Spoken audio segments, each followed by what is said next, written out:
दसाना gangrape प्रकरण के अंदर जो 13 मार्च का एक मामला था, जो एक नाबालिग लड़की के गैंगरेप का प्रकरण था, भीम आर्मी और बहुजन समाज की तमाम सामाजिक संगठनों द्वारा एसडीएम ऑफिस के सामने धरना चल रहा था। और आज बड़ी खोलती समाज के सभी विदेशी लोग यहाँ पहुँचे, प्रशासन के साथ वार्तालाप हुई। वार्तालाप में जो अधिकतर हमारी मांगे थी उन पर को मान लिया गया, क्योंकि जो मुख्य आरोपी इसमें 6 आरोपी थे, उन 6 आरोपियों को गिरफ्तार कर लिया गया। इसके अलावा यहाँ के डिप्टी साहब पर भी जो आरोप थे ये सही दिशा में जांच अब नहीं कर रहे हैं, तो हमने तफ्तीश अब चेंज करवा के जो राउत सर डिप्टी साहब है उनको तो जांच अब दिला दी गई है। इसके अलावा आर्थिक सहायता की बात थी, तो वो जल्द ही पीड़ित परिवार के अकाउंट के अंदर वो आर्थिक मुआवजा जितना भी SC/ST के अंदर आता है वो आ जाएगा।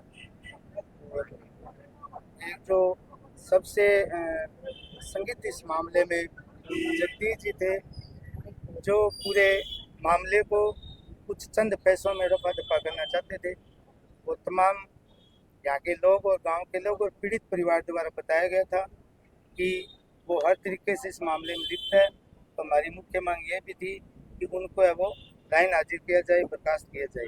तो आज प्रशासन ने ये भी बात हमारी मान ली गई है, आंदोलन द्वारा उनको लाइन हाजिर कर दिया गया और प्रशासन सभी बातों पर सहमति बनते हुए इस आंदोलन को आज है वो पूर्ण विराम करते हुए समापन कर दिया गया। सभी को नमस्कार, जय भीम। साथियों, नौर इलाके के दसाना गांव की एक बेटी के साथ बलात्कार जैसी घटना होती है, गैंगरेप प्रकरण, जिसको लेके भीम आर्मी व तमाम सामाजिक संगठन धरने पे बैठे थे। आज एक महापड़ाव के दौरान, न्याय युद्ध के दौरान प्रशासन के साथ लगातार वार्ता का दौर रहा। उस वार्ता के दौर में हाल ही में अंतिम दौर में वार्ता वो सफल हुई। हमारी जो मुख्य थी मांगे, उन तमाम मांगों को प्रशासन को झुककर मानना पड़ा है।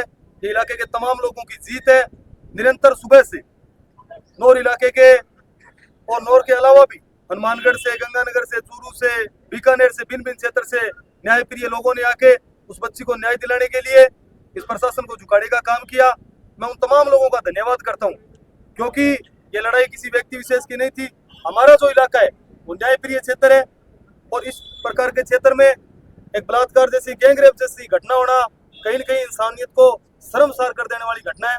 और इस घटना के खिलाफ तमाम वो लोग जो संघर्षशील योद्धा है, उन लोगों ने लड़ाई लड़के परिवार को न्याय दिलाने का काम किया है। और मैं धन्यवाद भी करता हूँ सभी साथियों का, जो पिछले 5-7 दिन से निरंतर इस लड़ाई में अग्रिम पंक्ति में खड़े होके भूखे प्यासे और स्टैंड के तले बैठ के, भले वो आंधी हो, तूफान हो, बारिश हो, निरंतर बैठे रहे, जमे रहे, डटे रहे। उन तमाम नौजवान साथियों को मैं धन्यवाद देता हूँ। आप सभी का धन्यवाद। और एक विशेष जो इस मामले के अंदर सहयोग किया है, विशेष जो भूमिका रही है, वो यहाँ स्थानीय मीडिया के बंधुओं की, पत्रकार बंधुओं की, जिन्होंने निरंतर इस मामले को मजबूती देने के लिए निरंतर कोऑपरेट किया है, निरंतर जो अपडेट है वो डालने का काम किया है। पत्रकार तमाम बंधुओं का, सोशल मीडिया के बंधुओं का मैं धन्यवाद करता हूँ।